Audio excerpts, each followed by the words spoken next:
Hi, this is James Gordon here for graphic novel review. Today's graphic novel I'll be talking about today, Rowlf and Other Stories by Richard Corben.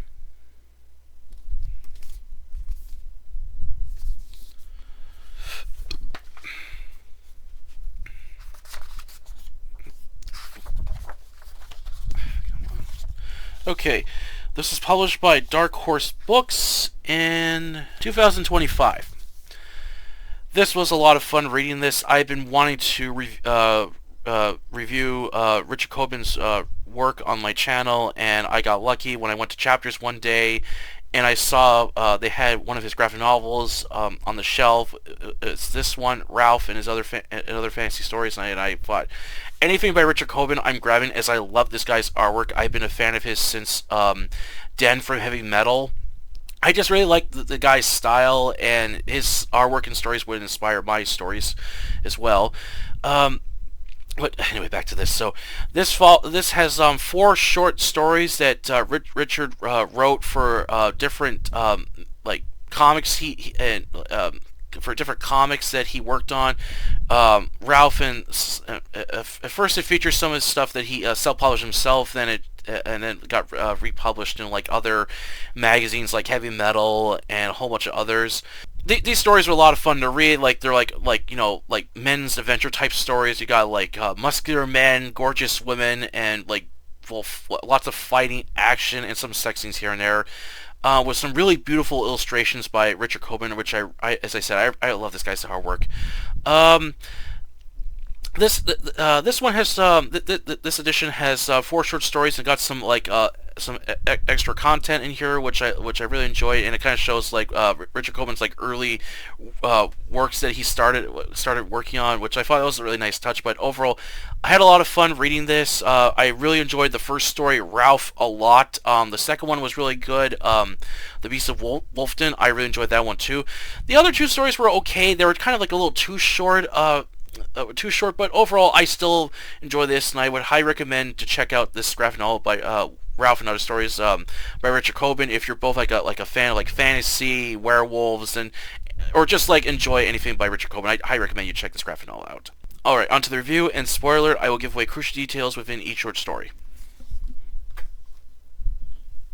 The story of Rowlf. In the land of Canis, a peaceful yet poor country, the king who rules these lands has a very lovely daughter, Mariara. She has been raised well, and the king wishes for her to marry a man one day.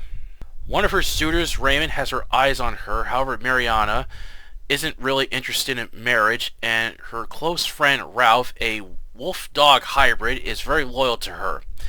And Rowlf dislikes Raymond. While riding on horseback, Raymond is taking Mariana to see Sortrum, the sorcerer, to demonstrate his powers. Raymond demands that Rowlf stays outside. As the 2 enter, Rowlf goes to the back window and watches. Sortrum, a hideous man wearing a robe, places a small cat on the floor, then uses his magic, turning into a bat. It flies in the air and swoops by Mariana. Rowlf jumps in and tries chasing after the bat. Sortrum catches it, but Rowlf knocks him down as he angrily orders them to leave. Annoyed, Raymond wants Mariana to get rid of her dog, but refuses. She tries to get Rowlf to be friendly with Raymond, but still doesn't trust him. Mariana decides to go for a walk in the fields with Rowlf following her. She discovers a pool of waterfalls. Feeling warm, she strips off her clothes and goes for a swim while Rowlf is watching her. However, her peaceful swim is interrupted when Rowlf senses danger. Mariana gets out and puts her blouse back on when suddenly a demon-like orc appears. Rowlf attacks it, but another one appears armed with a pistol. Mariana tells Rowlf to go get Raymond as she tries to flee but is captured. Returning to Raymond, he finds blood on Rowlf's body and believes he has done something to Mariana. However, Sortrum believes the dog is trying to tell them something, so he plans to turn Rowlf into a man. He ties rope around Rowlf's neck and begins the spell. However, Raymond sees tanks approaching the castle and warns Sortrum, which causes him to screw up the spell, turning Rowlf into a man-dog hybrid but can't speak English. The 2 argue what to do next when they see the tanks fire their cannons and destroy the castle, killing the citizens inside. Realizing what he must do, Rowlf breaks free, arms himself with a spear, and flees. But after running for hours, Rowlf collapses and passes out. Later on that night, he awakens from the nightmare and hears the sound of tanks coming. He hides and pulls himself on board the last tank. He watches the crew driving it. The demons pull over as their commanding officer has his soldiers stand. One of them says something to the other which causes the officer to kill him. Rowlf then crawls inside the tank while the demons are eating. He fires the cannon and blows up a tank. Rowlf then drives off and kills all the demons. He takes the few remaining bodies and positions them on the tank to fool the enemy as he wears what clothing he can find. Upon driving to the demon base, they first think it's one of their own returning. However, none of the demons on the tank respond, with Rowlf throwing a satchel charge at the gunner crew, blowing them up. Rowlf drives the tank inside the base, then strips out of his clothes and goes looking for Maria. Using a boat, Rowlf reaches a fort on an island. There he stumbles upon a party with new big-breast demon women singing with a cheering crowd. Rowlf then finds the Demon King, Corben, taking Marietta to his bedroom. Corben attempts to assault her, but she grabs a fire poker and whacks it over Corben's head, freeing herself. Rowlf appears as he and Corben fight each other, with Rowlf gaining the upper hand by forcing Corben out the window. He attempts to climb up, but Rowlf grabs his laser pistol and shoots his fingers off as Corben falls to his death. Rowlf blasts his way out, with Marietta escaping on the tank. Upon returning back to Raymond and Rowlf, Rowlf wonders if the wizard will turn him into a man, but fears Rowlf will turn him back into a normal dog and Raymond will kill him. Marietta calls out to them, but Rowlf places his paw hand onto her shoulder and stops her from leaving. Upon seeing Marietta naked, Raymond accuses Rowlf of doing this. Rowlf, who's had enough of Raymond's shit, tears off his collar, with Raymond drawing out his knife and goes to kill him, but Rowlf easily defeats him and climbs back into the tank. Rowlf attempts to turn Rowlf back to normal, but forgets the spell, with Raymond groaning in pain, then walks away. The Beast of Wolfton. Sir Hornib, a middle-aged mean king, leads his men through the forest as they're making their way towards Castle Wolfenton. Riding with him in the coach is his wife, Chabida, who hates the forest and is easily frightened by it. Hornib's men rest for a bit, but the horses become uneasy and he orders them to keep moving. They reach the castle and are greeted by Lord Malgrim, cousin of Hornib's, a large, overweight man who knows Hornib wants his money but will only pay him after he slays the beast. He invites them to drink wine with him. During the night, Hornib tries to force himself on Chabida, who angrily tells him to leave. Hornib threatens to kill her. The next day, Hornib and his men go out to hunt the beast. Chabida watches them, and she hopes the beast will tear off her husband's big cock. His men search an abandoned house. It's a mess inside, with everything smashed to pieces and dry blood. There are no signs of any remains. The men leave unaware they're being watched by the beast. Back in the castle, Chabida is bathing and having her hair tied in a twin ponytail when the beast climbs up and watches her. It isn't long until Chabida notices it and it flees. During dinner, Chabida brings up somebody was watching her. Annoyed, Corben doubles the guards to ensure his wife isn't harmed, but later that night, he forces himself onto her. The following morning, Hornib has the chef Hun, believing he was the peeping Tom. As his men go into the forest to search for the beast, he appears, killing the guards, and kidnaps Chabida and brings her to an abandoned barn, tying her up. She is able to get a better look at him. A half-wolf, half-human, he explains he was forced to watch his parents be executed by the cruel ruler and is getting his revenge. When the beast asks Chabida if she loves her husband, she lies that she does. The beast replies, "Too bad," before leaving. He kills more of Hornib's men after luring them into a trap in an abandoned house. Returned to the barn, the beast brings Chabida into a house, revealing more of his past to her. It was Lord Malgrin who was responsible for the death of his parents, along with raping and murdering his sister. He was able to escape and found a priest. He asked him to grant him the power to get revenge on his enemies. The priest warns the consequence of this power and accepts it. The man is turned into the beast and the priest combusts into flames. The only way to get rid of the curse is finding true love from a woman. The beast then goes to Castle Wolfenton and kills Lord Malgrin's men before he grabs Malgrin by the neck and twists his head off.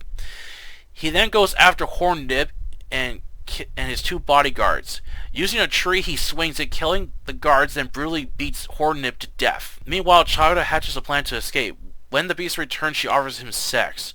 While riding her, the beast is returned back to normal, freeing himself from the curse. Suddenly, Chabida chops off his head with an axe. It flees from the house.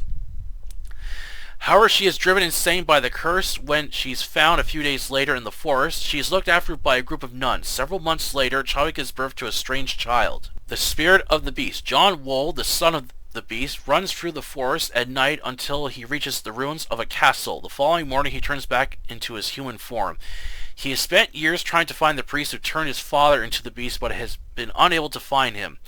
John then hears movement. He sees a woman being pursued by 3 men. They attempt to rip off her clothes and assault her. John sneaks up on them and whacks his wooden pole into the one man's leg. He orders them to leave or he'll kill them. The woman thanks John for saving her as he explains his past to her. Night is approaching. John has the woman lock him up in the cellar to prevent him from harming her as he's unable to control his bloodlust. The 3 men return as they chase after the woman. John turns into the beast as he begins pounding on the door trying to get out. The woman picks up a rock and throws it at the man climbing up the stairs, killing him. The other man yells he'll kill her. She is able to hide on the ledge of the tower and knocks both men over as John breaks out of the cellar and flees. He returns back to the castle ruins with the woman waiting for him. He is puzzled by the fact the remains of the 3 men have been roasted over the fire, hinting she ate them. The story of Oteg. While riding out in the desert, a messenger comes to Oteg with terrible news. His beloved wife, Maria, is dying. Oteg returns to his kingdom and finds his ill wife. She tells him of a dream she had of them getting married and being together forever in the afterlife. Oteg promises her he will be waiting to meet her on the other side. Oteg plans to build a tomb for his wife. Then Garrick appears, who Oteg doesn't like. Garrick has come to express his condolences to him, however he finds Oteg's plan foolish. Oteg orders him to leave or die, with Garrick insulting him before leaving. Oteg spends 16 years working on the tomb and leaving gold, coins, jewelry, and other valuables. He leaves with Garrick and his men watching him as they sneak into the tomb and steal the loot they can carry. However, as they go to leave, Oteg is waiting for them outside with a rifle and shoots them. He kills all of Garrick's men as the 2 fight each other. Garrick slits a blade across Oteg's belly, about to finish him off when Oteg grabs a rock and smashes it hard against Garrick's head, killing him. Oteg calls out for Marita, who appears in front of him as she welcomes him into the afterlife.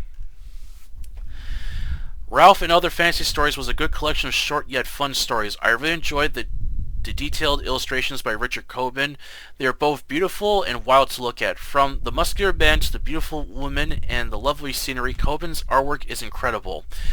The story writing was good too, not meant to be taken seriously, just kick back and enjoy the show. While I felt the last 2 stories, The Spirit of the Beast and The Story of Ogleg, were a bit too short and felt they could have been a little longer, my favorite stories were The Story of Rowlf and The Beastman of Wolfden. I enjoyed the violence, mayhem, and a little bits of sex. Overall, I highly recommend Rowlf and Other Fantasy Stories. If you're a fan of Richard Corben's work or dark fantasy-themed stories, then you should check out this graphic novel. It's a lot of fun to read. Alright, that's for the video today. Hope you enjoy it. And like I said, I had a lot of fun reading Rowlf and the Other Fantasy Stories by Richard Corben. It was just a lot of fun reading these short stories by Richard Corben. I'll start with the one I'll say was my absolute favorite in this collection is The Story of Rowlf. I really like this one. This one's a lot of fun to read. I really like the character of Rowlf. He's a really fun character of this dog that gets turned to like a dogman hybrid after the sorcerer Sorum butchers the spell, and he goes to rescue the woman he loves, Marietta. This story I really enjoyed. It was a lot of fun. I really like the characters that Richard Corben creates. He creates both fun and despicable characters that I really do not like, especially the self-centered prick Raymond. I really hated this character. He was an absolute jerk throughout the story, and you got like the humorous sorcerer Sortrum that's terrible at casting spells. This story was a lot of fun to read. It follows Rowlf. It starts off as a normal dog who's very loyal to his owner Marietta, and Raymond just wants to is eyeing her, wants to marry her, but she has no interest in marriage, and he constantly wants to get rid of Rowlf. And I was like, you know what? If I was Marietta, I would have said, you know what? Fuck you, Raymond. I'm firing you. Nobody comes between me and my dog. That's what I've done if I was her, but anyway. So, after a disastrous demonstration of Stortroom's spell, Marietta decides to go cool off by walking the field, discovers a pool, goes skinny dipping while Rowlf watches her, and then she gets kidnapped by these like orc-like demons. and this leads to Rowlf trying to get help, but Raymond thinks that he's done something to her, and then Sorum's like, I think the dog is trying to say something. I don't think that he had something to do with Maria. So he decides, let's turn Rowlf into a man so he can tell us what happened. And I found it humorous during the spell process. Raymond interrupts him when the demons attack the castle, which causes Sorbrum to screw up the spell and turns Rowlf into like a kind of like a dog-man hybrid, essentially. And they're arguing what to do, and Rowlf is like, to hell with these two. He frees himself and arms himself with a weapon and goes to rescue Marietta. And this story was just a lot of fun to read. I really enjoyed watching Rowlf learning how to drive a tank that used guns and like other stuff. It was just fun watching this character wreaking havoc and destruction throughout the story. And then the brutal like fist fight with Gortrum. I really enjoyed it. I was kind of hoping there would be like a sex scene between Rowlf and Marietta, but sadly that doesn't happen. And I was kind of bummed at the end of the story. It's like, I want to see more of Rowlf. I want to see this this strong, muscular dog character. I really liked Rowlf. He was like my favorite, one of my kind of like my second favorite character, along with Den. And then the second story, the Beast of Wolfton. This is about a wife who lives with a very like selfish husband, Hornib, as he visits the castle of Wolverton that's owned by his cousin, and he wants his cousin's money, but he won't give it to him unless he slays the Beast of Wolfton, which is this like werewolf that's terrorizing the countryside, and Hornib is trying to send his men to find it, and while he's doing this, the Beast of Wolfton is eyeing Hornib's wife, who I really didn't like this character. I felt she's very like selfish and fussy. And then later in the story, the Beast kidnaps her and reveals why he's attacking her husband and Malcolm's men. And there's some really brutal moments of like him like killing people. And one of my favorite moments is when he grabs Malgren's head and like twists his head off. That was a really sick scene. I enjoyed that. And then the part where he fights Hornib's guards with the big tree stuff. He's just swinging like a baseball bat, knocking these guys off their horses, and he like gets into a brutal fist fight with Hornib, like easily defeating him. And then the finale where Hornib's wife seduces the Beastman, and she actually gets rid of the curse for him. However, he gets stabbed in the back by her when she chops his head off. However, this has consequences to her character, which I enjoyed the ending. And the story was a lot of fun to read. Probably my favorite the character I like was the Beastman himself. The rest of the human characters I really didn't like, especially Hornib's wife. It was a real bitch in it. And then the third story, The Spirit of Beastman. This one was okay. It's a sequel to the Beast of Wolfenton, where it follows the son of Beastman, John, who's trying to find the priest who turned him into the monster so he can get rid of this curse, where every night he turns into the beast and he cannot control his bloodlust. And then he finds the ruins of this castle, and then this woman that's never named in the story appears, and she's being chased by three men, as it's hinted that this countryside is lawless and there's no law and order, so people are just doing whatever they please. And John saves the woman's life from these three vicious men. However, he warns her that at nightfall he has to be locked up or he'll attack her.